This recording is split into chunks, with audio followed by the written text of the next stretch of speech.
بسیاری از همشهریان ما به نقاط مختلف کشور رفتن و تهران یک خلوتی محسوسی پیدا کرده و در این مورد برای شما گزارشی تهیه کردیم که توجه شما رو به اون جلب می‌کنه. قربان بعضی خیابون‌های تهران الان چطور از رانندگی؟ خب طبعا موقعی که ما می‌بینیم که عده افراد رفتن مسافرت خلوت شده. خب شما فکر کنید این خلوتی تا کی ادامه داره؟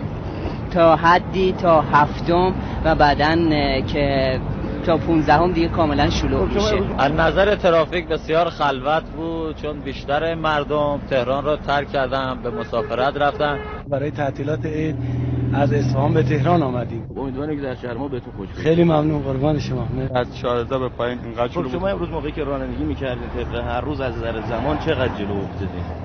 خیلی، تقریبا میتونم بگم بیشتر از 1 ساعت جلو افتادم. جلوی مجلس از ساعت 9 10 دقیقه به سرای امین حضور رسیدم، ساعت 12 و 5 دقیقه شد.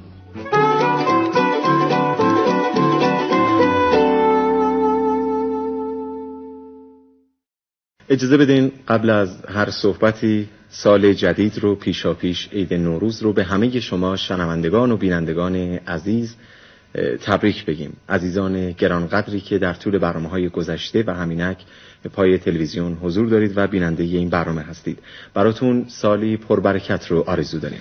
بینندگان عزیز برنامه شاد باشید، با احترام و احترام به مناسبت فرا رسیدن نوروز کارت تبریک عرض می‌کنم.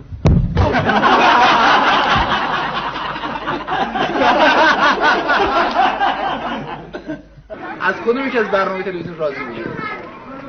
تلویزیون برنامه‌اش بد نبود، خوب بود، اما بعد از این الان نمی‌دونم چی بود. تو ایام عید میگم شما دیدین قشنگ. از کدوم برنامه راضی بودید؟ از سیاه‌بازیش رو نمی‌دونم. فیلم‌های سینماییش خوب بوده. دیگه چی؟ با سیاه‌بازی اینا خوب تو این فیلم‌های سینمایی کدومش به نظر تو بهتر از همه بود؟ هم تو جنگلش بم کار می‌ذارن. من مال اینجا نیستم، مسافر. شما برنامه تلویزیون دیدین تو ایام عید؟ نه خیر. نه. مسافر. شما تلویزیون دیدین برنامه؟ نه. برنامه عید شما دیدی؟ بله. چطور برنامه همه خوب بود. کدومش خوب بود؟ اصلا همین نمایش‌ها خوب بود، همشون خوب بودن. شما تلویزیون نگاه می‌کنی؟ 100%. برنامه تلویزیون تو نوروز چطوری بوده؟ تعریف والا نداشته، برنامه‌ای که جالب بود فقط سیاه‌بازی شد. دیگه چی؟ یه برنامه دیگه نداشتی؟ برنامه‌اش خوب بود، بد نبود. نمایشنامه کوچیکی هم که در تلویزیون برنامه پخش کردن خیلی خوب بود. فیلم‌های سینمایی چی؟ فیلم‌های سینماییش خیلی خوب بود، فقط نصف شب بود نمیتونستیم نگاه کنیم. نظرتون راجع به اخبار تلویزیون چیه؟ اخبار تلویزیون خیلی خوبه ولی برای شهرستانا خیلی کم میذارن.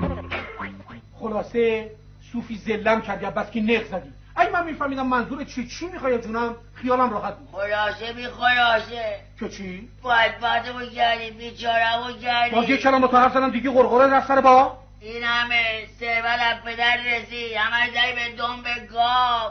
ماره بدبخت که همه با همه بدهکاری. خب رفتم دیگه. دست بالم خالی شد، حالا که دیگه هیچی ندارم یادی همی از من نمیکنه. خب برادر آدم وقتی وضعش خوبه خوش به دیزیاری میکنه. که چی؟ دیزی وقتی پره نیست خب همه اهل خونه بهش احترام میذارن. چی آقا دیزی پره؟ برتردیه اگه یه عکس به دست زرا کتابدار برسه از خود صدق میکنم. بنداز دیگه، اخمم داره تمام. اخ چی خنده کنی شبیدیا. از ترافیک داره چشام میسوزه. از ترافیک نیه که این تهرونی ها نظرت زدن. لاله‌زارم ترافیک داره؟ کی بایی لاله‌زارش؟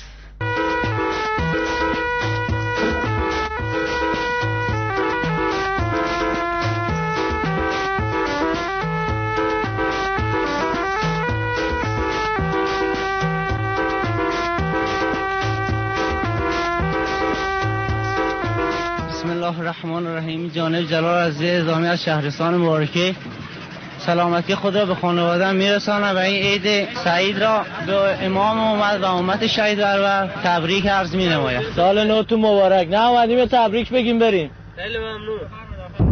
سلام علیکم. حالتون خوبه؟ سال نوتون مبارک باشه. عید دیدنی بودی؟ بله. حالتون خوبه؟ سال نوتون مبارک. شکرم خدا. خوبی؟ قربان. خیلی ممنون. چیکار می‌کنی؟ اینجا بسیم جورجاس هستن. سال نو جایی نرفتی هنوز؟ نه هنوز جایی نرفتم. کجا می‌خوای بری؟ میخوام برم جلو. جلو می‌خوای بری الان؟ بله.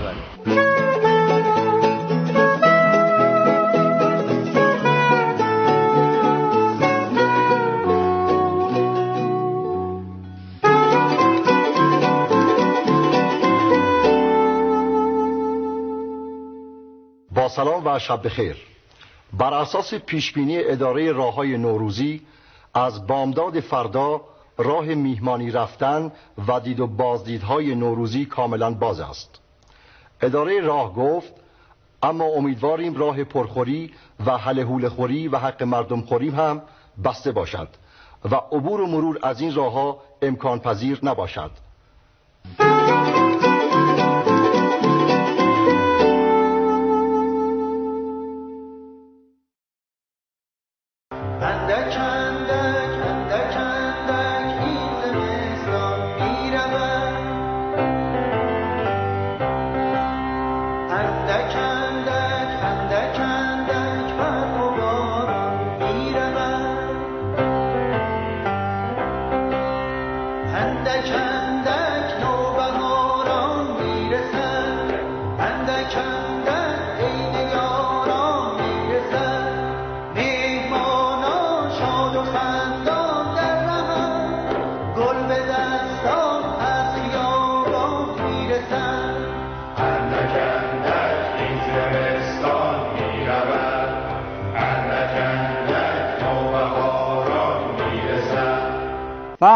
فصل بهار، روزهای عید، روزهای دید و بازدید، روزهایی که مهمون میاد براتون، یا شما دست پدر و مادر رو میگیرین به اتفاق هم میرید مهمونی. چقدر خوبه. توی مهمونی ها من فقط خواهشم اینه از شما بچه ها که وقتی این چه قیافه‌ای برای خودت درست کردی؟ اون کلاه پوتشی رو چرا برداشتی؟ مگه نمیدونی ناراحت میشه؟ خب آخه میدونی چی شده؟ اون دوست تلفن کرده گفته میخوام یه مهمونی عید دیدنی. ببینید به به به، وقتی من میشنوم که یک مهمونی قرار بیاد اینقدر خوشحال میشم. آقای مجری خوشحال نشم. میدونی کدوم دوستته؟ کدوم دوستمه؟ اون که پارسال میخواستی من عیدی بده، من فرار کردم افتادم تو حوض. اومدی بیافتی تو حوض؟ جستیم عدم قصه جستیم. بچه عیدتون مبارک. بچه عیدتون مبارک. بچه عیدتون مبارک. ایشالا مثل من عیدهای خوب بگیرید. بچه ام نوروز برای من یه هواپیما آورد. شما چی آورد؟ عیدو به همه بچه ها تبریک میگم. عیدو به همه بچه های خوب تبریک میگم و آرزوی موفقیت براشون.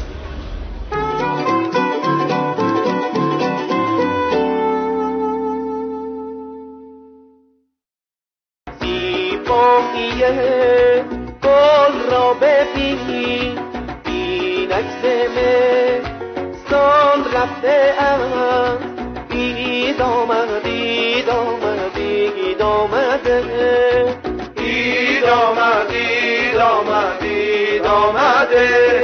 شبانگاه تا حریم فلک چون زبان کشد سوز آوازم، شرر ریزد بی امان به دل ساکنان فلک ناله سازم. هر نظاره که گل جمال بود، این تماشا که نوبهار آمد،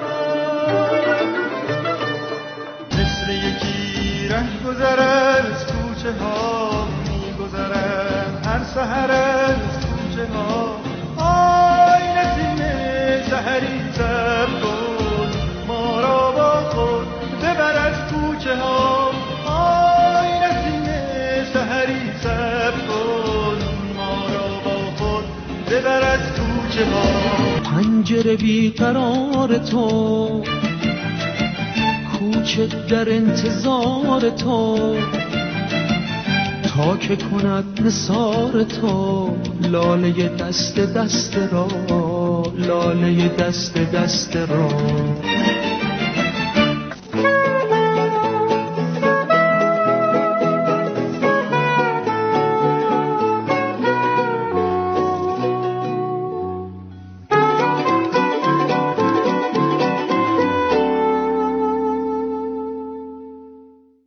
نوبهار آمد به گلشن شو پی دیدار گل. نوبهار آمد به گلشن شو پی دیدار گل. همچو شبنم بوسه باید ریخت بر رخسار گل. بر سریر سبزه و گل بین نشسته عندلیب صحره، بستر ساخته از اطلس زرتار گل. به نام خدا، ادموند اختر هستم، عضو باشگاه استقلال تهران. من به نوبه خودم از طرف تمام ارامنه عید نوروز را به تمام هموطنان ایرانی هم تبریک میگم. عید نوروز را بر همه شما تبریک میگوییم. سلام. سلامی چو بوی خوش آشنایی، نفس باد صبا مشک فشان خواهد شد. نوروز آمده، پیروز برگشته. خیلی خوبه، بهترم میشه. 13 نوروز به در باشید. 13 به در پدر باشید. روزه اول برادر باشید. بهار اومده، عید اومده، خیلی خوبه، عمرن شادی. بله. مایه بسی افتخار است بنده مهران رجبی، مجری برنامه هستم به مناسبت نوروز 1387. این برنامه تا ساعت 11:30 در خدمت شما هستیم و کانال رو عوض نکنید، هر کاری دیگه مجاز انجام بدید. منطقه سرسبز و همیشه بهار مازندران هم مثل سایر مناطق کشور ما میهماندار هموطنان نوروزی هست. هموطنانی که برای گذراندن نوروز و استفاده از هوای لطیف این منطقه سرسبز به شمال کشور و مازندران سفر می‌کنند. با گروهی از این هموطنان عزیز گفتگویی داریم. از کجا تشریف می‌برید خانم؟ از نیشابور. چند روزه که از نیشابور حرکت کردید؟ 3 روز. قصد دارید کجا تشریف ببرید؟ کارشت. چطور نوروز رو به مسافرت تشریف آوردید؟ دیگه برای تفریح و گردش. هر سال شما این کار رو می‌کنید؟ بله. چند وقتی که به مازندران تشریف آوردید؟ مازندران در حدود از دیروز. از دیروز؟ بله. به مشکلی برخورد نکردید در مازندران؟ از مازندران چه خاطره‌ای دارید شما؟ خیلی خاطره خوب و قشنگم هست و مثلا خیلی خوش گذشته از دیروز.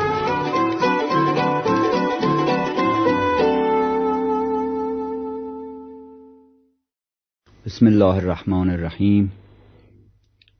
سال نو را به نام خدای تغییر دهنده قلب ها، تغییر دهنده بینش ها و تغییر دهنده حالات شروع می کنیم.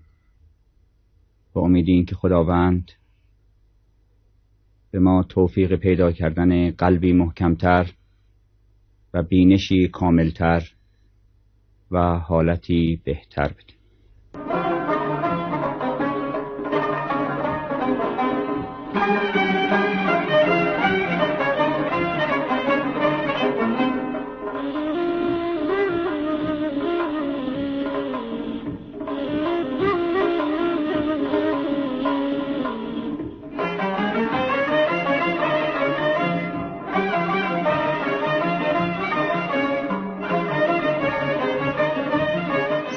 سال چو سال نو مبارک، چون فصل به گل رسیدن آمد، چون فصل به گل رسیدن آمد.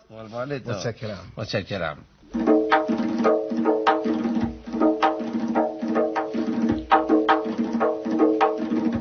همه گویند آن کس بی نیاز است که دارای مقادیری پیاز است. من اینجا در کنار یک پیازی بدون هیچ گونه صحنه سازی نمایم یک سؤال صاف و ساده از این آقای سرشار از افاده. پیازی جان چرا اینقدر گرانی؟ تو آیا کاسبی یا خصم جانی؟ ندارم بنده اینجا هیچ تقصیر، که اینک از پیازی گشتم سیر، که نرخش می رود دائم به بالا، نفرمایید دگر از این سوالا.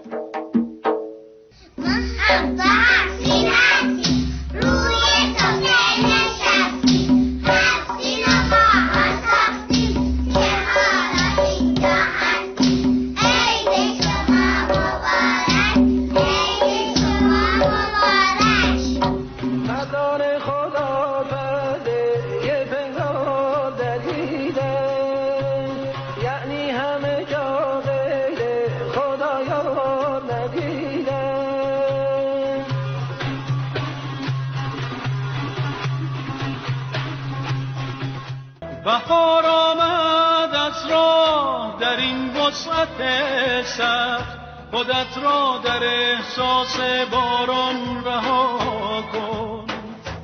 در آن آبی مست خدا را صدا کن، در آن آبی مست خدا را صدا کن، خدا را صدا کن. ایدی بده، ایدی بده، ایدی بگیر، در فکر ایدی بچه ها شد، در فکر ایدی بچه ها شد. اید آمد چون گل ها شد، اید آمد چون گل ها شد. پر از وعده ها مانند هر سال، از اول فکر آخر می کنم من، بر این خندم که باور می کنم من. از اول فکر آخر می کنم من، بر این خندم که باور می کنم من. شب عید آمد و شنگول و شادم، یه سال نو رسد اکنون بدادم. شب عید آمد و شنگول و شادم، یه سال نو رسد اکنون بدادم. شب عید آمد و شنگول و شادم که سال نو رسد. آقا ببخشید این آدرس رو من میخواستم شما محبت کنیم بگین کجاست. آدرس کجا؟ آدرس باشگاه ورزشی پرویز هیکل یه همچیز.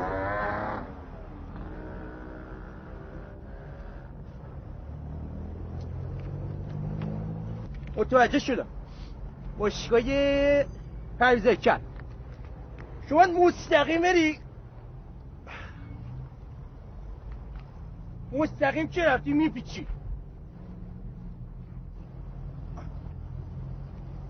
دور میدون دو دور اینور اونور، چپ راست بالا پایین. بلاک 75. متوجه شدی شما؟ یا ببین.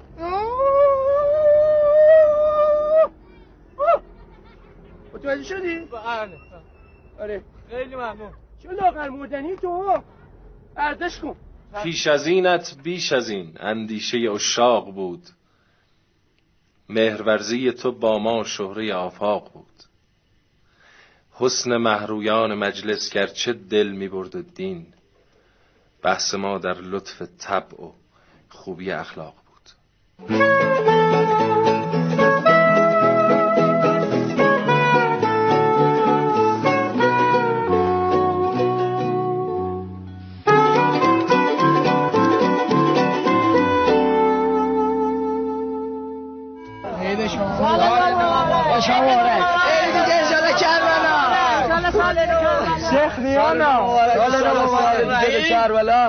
نوروز 67 را با یاد و نام شهدامون آغاز میکنیم. انشاءالله که سال دیگه عیدمون در کربلا باشه. بالا صلوات خط کن. صلی علی محمد. 100 دفعه گفتم آقا جان اسم منو درست تلفظ کن.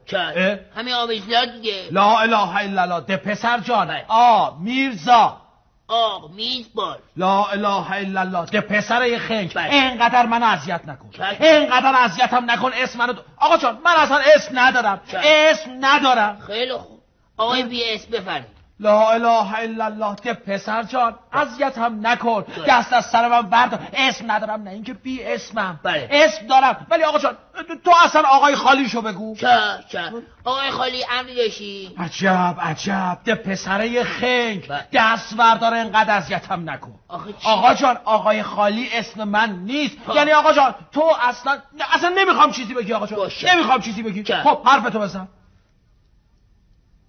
این چه عدابازی از خودت در آوردی؟ خودت میگی نمیخوام هیچی بگی، حرفتو بزن. منم دارم حرفم بابا جان حرفتو بزن یعنی وقتی که موقع حرف زدنت حرف بزن، نه اینکه اینطوری شکلک واسه من در بیاری. بفرمایید.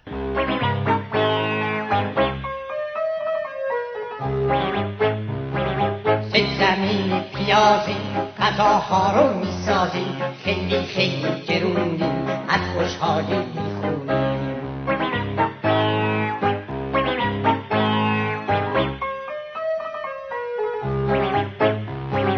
چون بنده یک پیازم دارای دیس و نازم، از بوی من همیشه غذاها خوشبو میشه.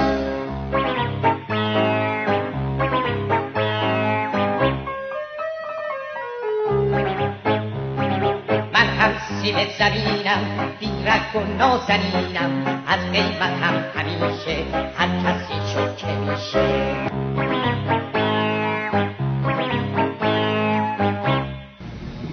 سلام، ببخشید بهترین روزی که در سال گذشته داشتین چه روزی بود؟ والا روز نبود، شب بود که این به دنیا اومد. ما بهترین روزی که داشتم من چند روز پیش بود که رفتم زیارت مشهد امام رضا.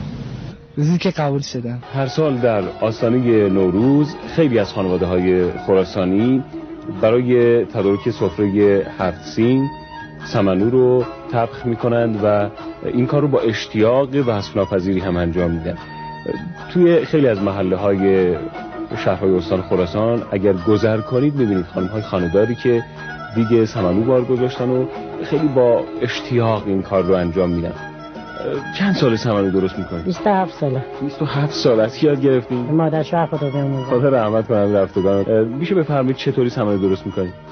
گندم رو آب میکنیم، چونه میزنه، ظرف میکنیم، سبزه میشه، بعد میاریم میکوبیم و بالاخره آبشو میگیریم میریزیم تو دکو، آب آرد میزنیم، شاف میکنیم، بالاخره شب تا صبح هم میزنیم چند تا با چند نفر آدم، یعنی 5-6 نفر دو بعد دور سمن دیگه پختش اینقدر سخته؟ بله خیلی اصلا اینقدر تمکشه که اصلا تا حدودی بسوزه اینجوری میشه. بعد میشه همون سمنویی که همه دوست دارن و با اشتیاق میخورن و شیرین کام میشه. خیلی شیرین میشه خب میشه. بله ممنونیم، سالتون مبارک باشه. سلامت باشین. سال نو شما مبارک، روز نمازاتون عبادتاتون هم قبول باشه. تشکر میکنم.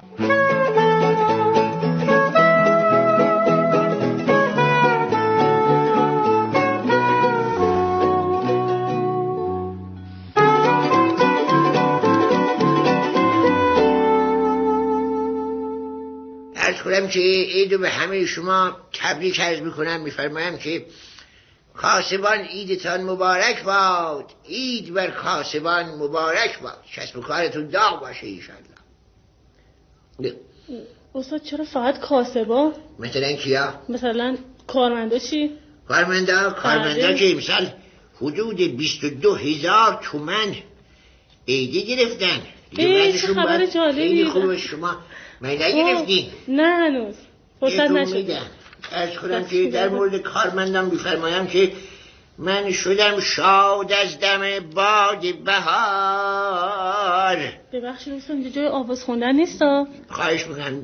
جمله مردم خرم از یاد بهار، گر نباید خورد جز باد هوا، پس چه بادی بهتر از باد بهار. باد هوا بخورید کارمندان.